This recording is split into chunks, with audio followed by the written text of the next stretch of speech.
অবশ্যই তোমাকে চাঁদা দিতে হবে। না ভাই আমরা চাঁদা দিব না। দিতেই হবে তোমাকে চাঁদা।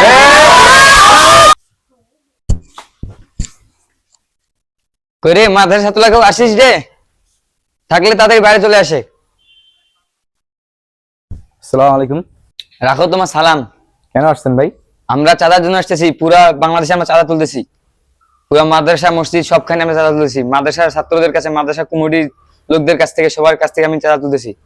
এখন আমাদেরকে চাঁদা দেন। মাদ্রাসাতেও চাঁদা তোলা হয় ভাই? হ্যাঁ ভাই, এখন পড়ালেখা করতে গেলে চাঁদা তুলে দিতে হবে। আমি তো জানি শুধু দোকানপাটে চাঁদা নেওয়া হয়। এখন সবখানেতে চাঁদা তোলা হচ্ছে, এখন তুমি আমাদেরকে চাঁদা দাও। না ভাই আমরা চাঁদা দিতে পারবো না। চাঁদা দিতেই হবে তোমাদেরকে। না ভাই আমরা চাঁদা দিব না। চাঁদা দিতে হবে, চাঁদা না দিলে তোমাদেরকে এখানে থাকতে তো হবে না, মাদ্রাসার মধ্যে তালা লাগিয়ে দেওয়া হবে।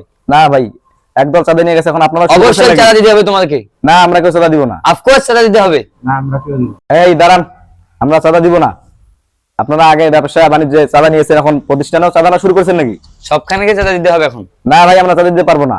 আমরা প্রতিষ্ঠানে আসছি লেখাপড়া করার জন্য, আমরা কি চাঁদা দিব নাকি? চাঁদা দিবেন, অবশ্যই তোমাকে চাঁদা দিতে হবে। না ভাই আমরা চাঁদা দিব না। দিতেই হবে তোমাকে চাঁদা।